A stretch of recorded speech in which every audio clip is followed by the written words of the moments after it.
I think something happens inside of us when we make it, when we cross over from the line of living from paycheck to paycheck or from depending or even asking for help from others.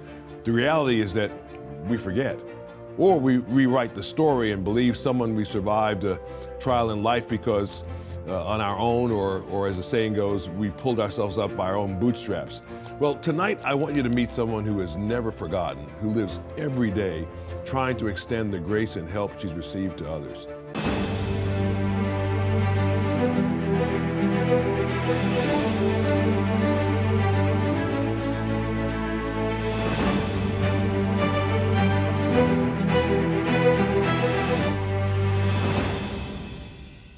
If you live in Pennsylvania, you've probably heard about an organization called Community Aid, or you might know them from shopping at one of their beautiful thrift stores. They have 500 employees and partner with hundreds of nonprofits that work by donating a percentage of sales to help continue their own good work. It's an extraordinary way of helping people. But as with every thriving organization, the secret of Community Aid is the heart of the people who serve there. Tonight, I've asked their chief of staff, Chavah Redmond, to share a personal story, the way it's prepared her for present-day work at Community Aid. Chavah, welcome to State of Independence. Thank you. Thank you for having me. Delighted to have you. When you speak about Community Aid, you're so very careful to not draw a line between the people you serve and your own story. Why is that? Because I've experienced my own level of need, and I think everyone has. Everyone has faced struggles in their past. And sometimes those can be really hard to think about, but I actually like to think about it and like to talk about it because it was a very powerful time in my life. Well, you've been really blessed. You grew up as a preacher's kid, which is a good life for I think for most of the. Yeah. I'm not a PK. Yeah. I'm the preacher, so my kids would have to say if that's true or not. But I would think that that's a pretty good life and a comfortable life. You know, your father was an Episcopal priest, and I'm sure you lived a very comfortable existence in that setting. So tell us what happens to you after growing up. You go to college. Tell us what happens. Yeah, I did. I went to college, met my husband there. We both went to Kutztown University. We had graduated with a bachelor's of communication design degrees. So he was more on the illustration side and the programming side. I was on the graphic design side. And we, focused on doing all the things you're supposed to do as an adult. So get your degree, get married, have kids, buy a home.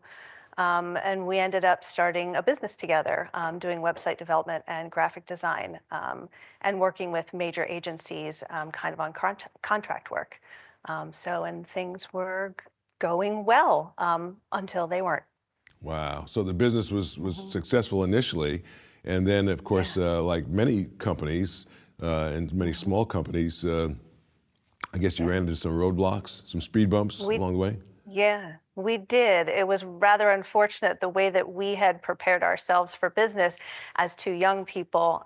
We had set our sights on certain things, being nuanced experts in certain fields. And technology at that time, which was, 10, 15 years ago, was changing so quickly, and we were rapidly outmoded. And found ourselves having to reinvent our business, reinvent ourselves. And that left us with originally being dependent upon my husband's business for our main source of income. When the bottom dropped out of it, we had to scramble. So as my husband reinvented his business, I had to get a job and do it very quickly. At that point in time, we were living in the middle of nowhere in central Pennsylvania, as we had prepared ourselves to, live in the woods and live a simple life. That was the life we wanted to live, but that did not align with what we needed to do to save our home and to not lose everything that we'd put everything into. It's very difficult, very earth-shattering for two young people with two young children to suddenly be faced with losing their home, thinking they had done all the right things. Yeah, that's got to be really, really hard, very difficult. The thing is, you believe in Jesus, you follow him, and you do all the right things. You go to college, which lots of people don't get to do, and but you go to college, you finish, You start a business, you're using the skills you've learned, and you're doing all the right things, and money's coming in the door, and then suddenly it stops. And God is on the throne with all this. I mean, we all have challenges. I've had the same challenges in life that everybody else has, and sometimes I feel like, and then some, in addition to that. Yeah. And in it and through it all, the challenge for people who believe in Jesus, who follow him, who follow Christ, is to actually believe him and follow him and trust him. Say, Lord, I don't know what the future holds, but I trust you. I just believe you. You'll make a way. I don't know. I mean, is that what you said to yourself? I mean, Yeah, I mean, this was the first time I think that my husband and I had faced anything major like this. I hesitate to say that we led a charmed life, but to your point, struggle had, we had seen some food insecurity as kids and things like that, but nothing that we really had to face on our own. And this was the first time that we had to step up as two adults and say, what are we going to do about this? Thinking at that point in time that we had the control. And sometimes you need that timeout, is what we call it now. You need that walk in the wilderness, that isolation where God can sit you down and say, hey, I need your attention. And I need you to know that this is not for you to control. I want to teach you something. I want to show you something, and I want to prepare you for the next phase of your life, for the next areas of ministry that I have to set in front of you, but you're not quite ready yet. So we're going to work on that. And it's really a test of faith to walk through something like that and to face it on your own is what you think, but you are not on your own. And that was one of the biggest lessons I think that we walked away with, is that we are not on our own. This is not for us to control. did you pray a lot? I mean, here it is. You Yeah. get those notices, I'm sure, and you're saying, like, here are the bills, and we can't pay them. And Yeah. what do you Yeah. what do you do? I think we definitely, there were many moments of prayers, there were many moments of tears, and I think that we also understood that we have a responsibility to do what we can.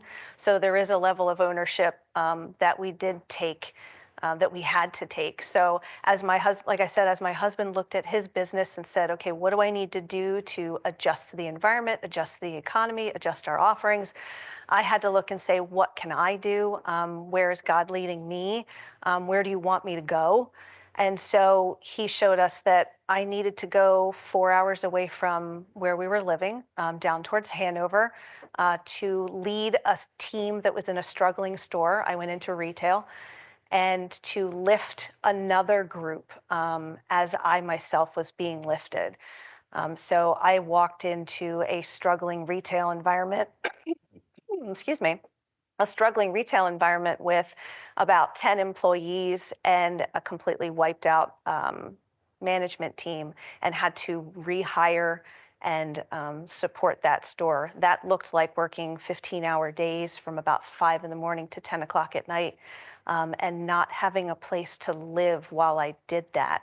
I had to go so quickly from where my husband and I were living to this new location that all I could do was pack my camping supplies and hit a local state park and live there, put up my tent or live in my car as I was doing this, just so that we could make sure we made ends meet, which is kind of why How long did you live in your car?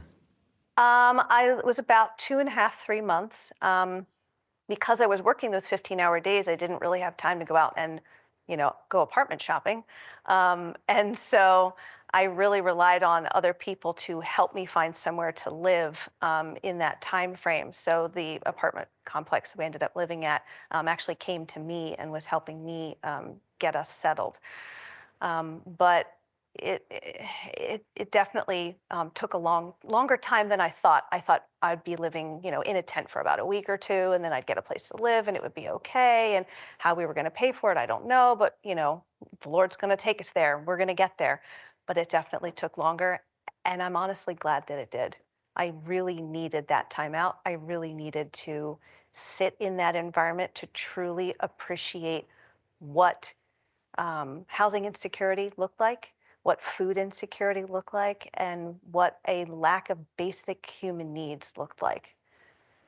When you experience it yourself, I'm guessing you have a whole different heart when you're helping others. You know, when you know what it's like to be hungry, when you know what it's like to not have a roof over your head, Yeah. it makes you a lot more sensitive to people who have that same challenge, I'm guessing.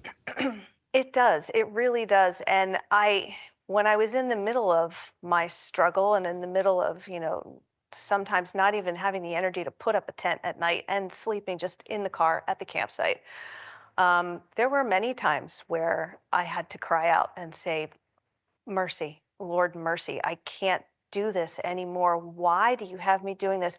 I don't understand. I know that maybe I'm not supposed to understand yet, but I really don't. I don't get it. I don't know what the purpose is. But in that struggle, in that time of need, living out of a couple Tupperware bins, I did have a moment where I needed to present myself nicely. I needed to have a nice blouse, nice slacks, nice shoes, and go to a business meeting and represent myself well. And to be able to continue to move forward in my career, to support my family. And I didn't know where to go. So I asked one of my employees, where should I go? Um, I don't have a lot of money, but I need to look nice for this business meeting. And they said, go to community aid.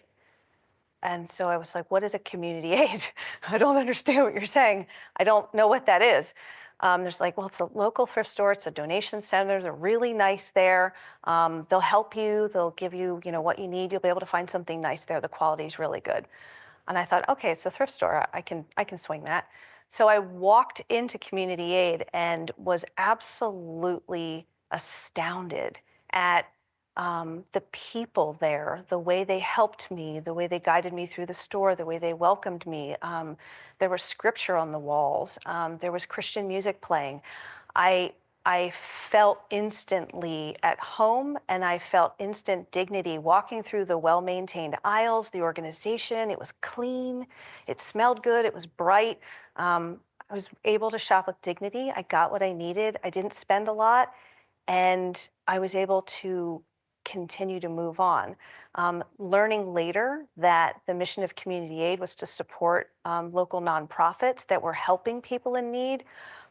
That's all I had to know. I knew that I needed to work at community aid. I knew I wanted to give back, and I knew someday, somehow, I was going to do that.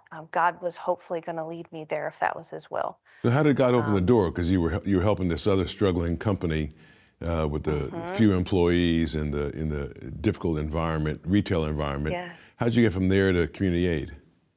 Well, it's an interesting story because I had originally, when I was working at this other retailer, was looking for a way out, looking to grow once I got that store settled and up and running, and I applied to community aid to be a store manager, and ended up turning the position down because it just didn't feel right. I felt like I was forcing my agenda, and I prayed on it, and I just felt it wasn't the right time, which killed me inside. I really, really, really wanted the opportunity to give back, but it wasn't the right time.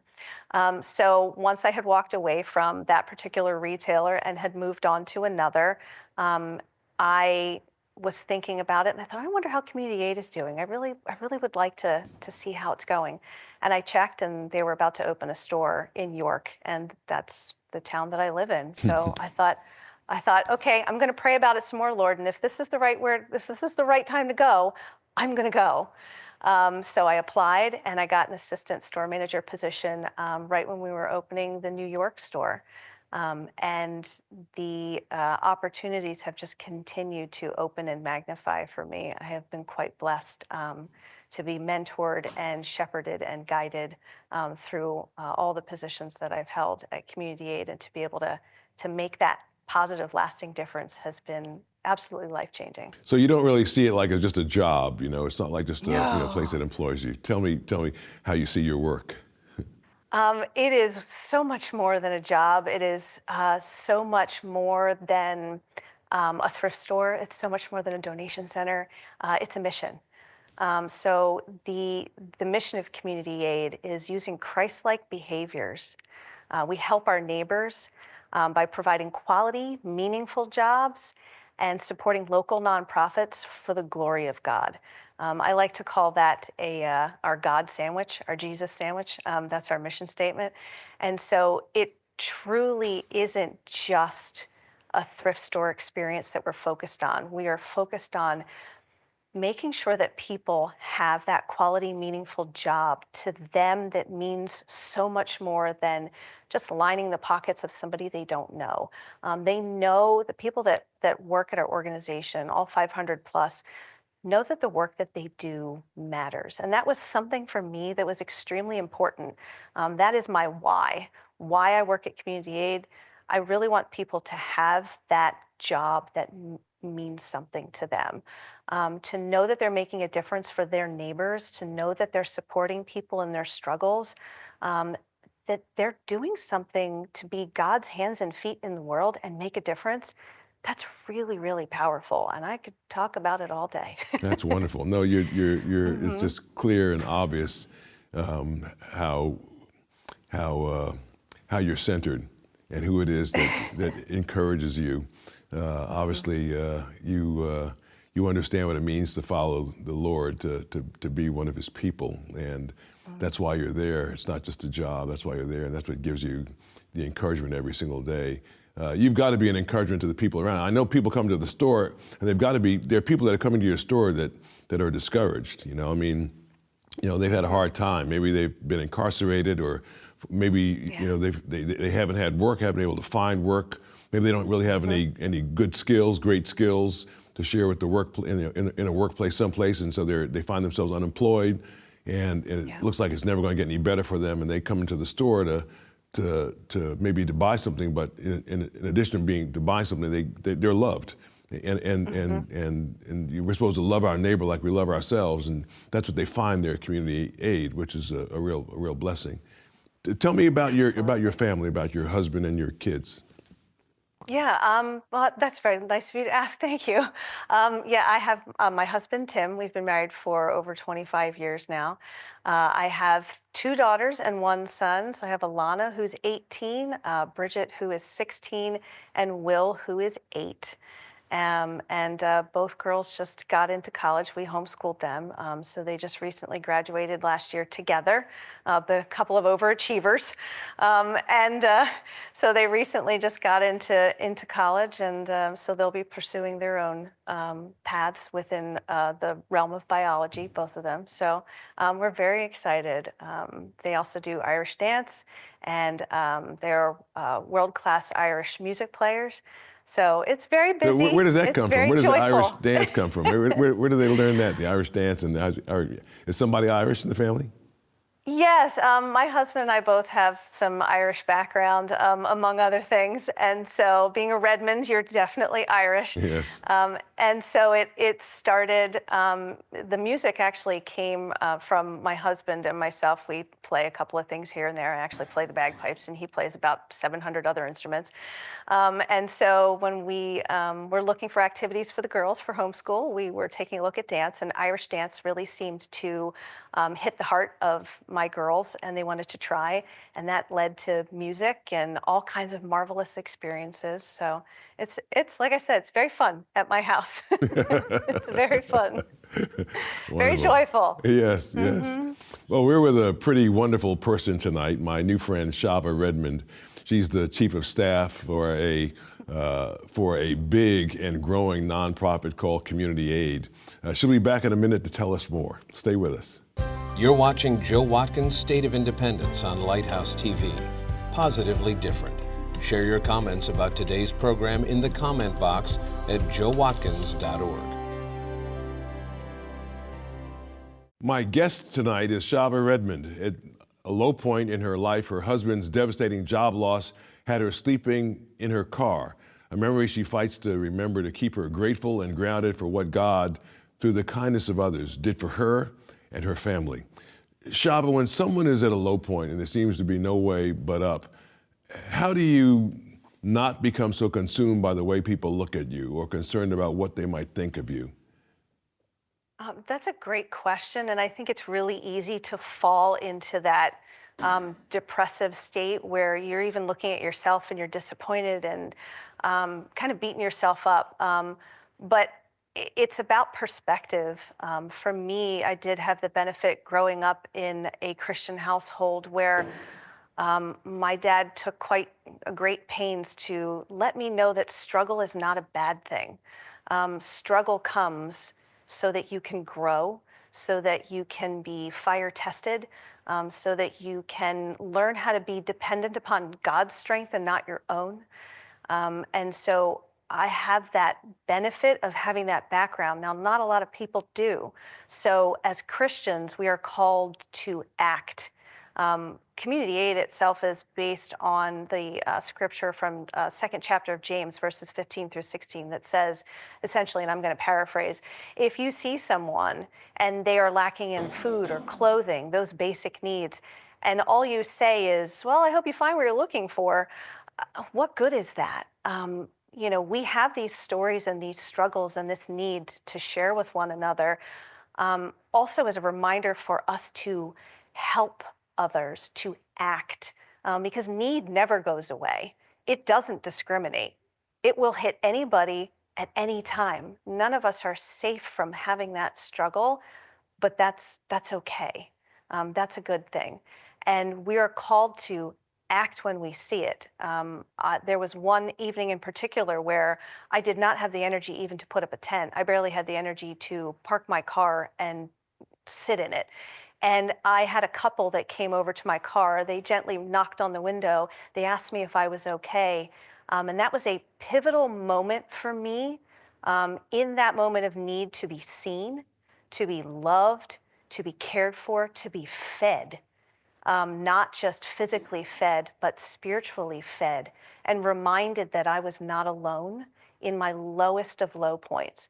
And that was a true turning point for me. I needed someone to help me. And so if I look at where I am now and focus on being neighbors, helping neighbors, that's a call to action.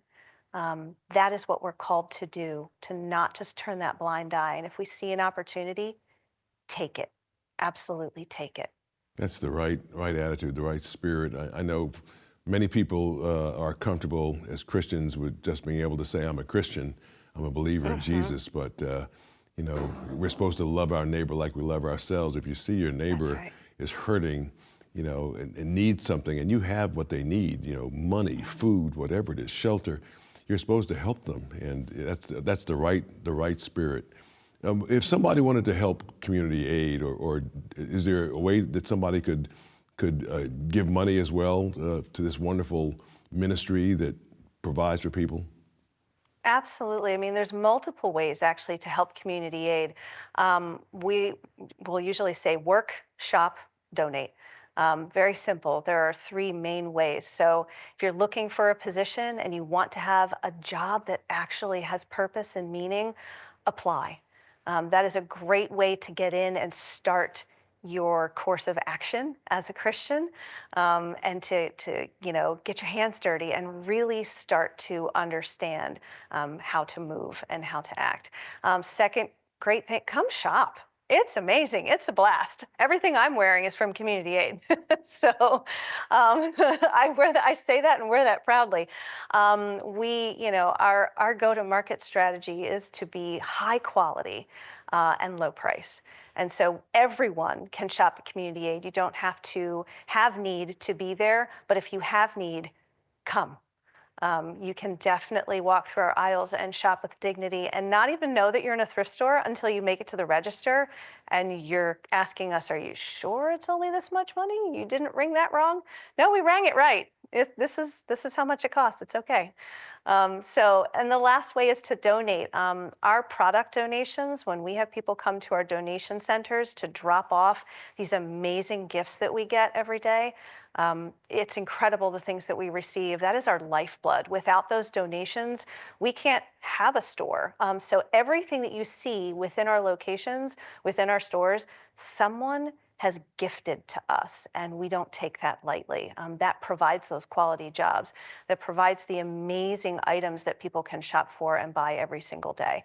We can absolutely accept financial donations as well. There are so many different ways to be involved at community aid, so we encourage you to do so. That's wonderful. Thanks so much, Chavah. Absolutely. Thank you. Well, the organization is called Community Aid. Check out their website for a store near you. I hope you heard Chavah's message. As long as you're breathing, God has a plan for you. There is hope and people willing to help. I'll be back to wrap it up with our great producer, Jeff Coleman. Share what you've learned on today's program by first connecting with Joe directly on Facebook, Instagram, and Twitter. Get started at joewatkins.net.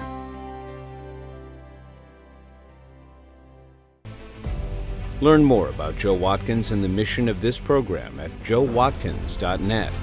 And tell Joe what you thought about today's program in the comment box. And now let's talk to our great producer, Jeff Coleman. I don't know that there are many people who are willing to talk about their experiences living in a car, but there are probably more people than we would like to admit, than people that have been in desperate spots. You're either living on somebody's couch, living in a state park for a month, for a week, in her case, several weeks, a couple months.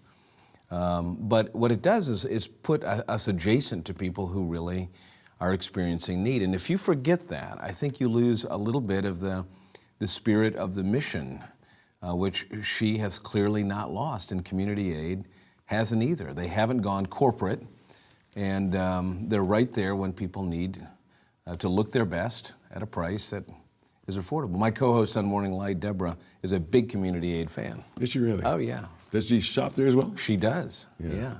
I won't tell you which outfits, but I'll let her tell you that. Yeah. Well, Chavah looked great. I mean, she said that everything she bought was from Community Aid, and it looked just terrific. Yeah, that's pretty cool. Yeah. Great mission, great organization, and it's one of those that deserves to have trust and respect from the community because they've earned it. Yeah, they sure have. Well, I love her humility and her willingness to tell her story and to be honest because it's so helpful to everybody else. And to point that it wasn't her. This wasn't her pulling herself up by the bootstraps. It was Christ working in her and His incredible grace. So there's hope for people in that situation. Yeah, what a blessing. Well, that'll have to do it for tonight's State of Independence. But don't forget, even at your darkest point, with God, all things are possible. And when you have a minute, drop me a line in the comment box at joewatkins.org. Let me know how Chavah's story encouraged you. I'd so love to hear from you. From America's very first capital, Philadelphia, I'm Joe Watkins. For Jeff Coleman and the entire team behind the cameras at Lighthouse TV, thanks so much for watching. God willing, I'll see you next time.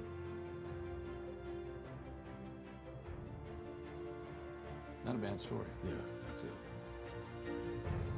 Yeah, and the orbit around her has impacted so many people.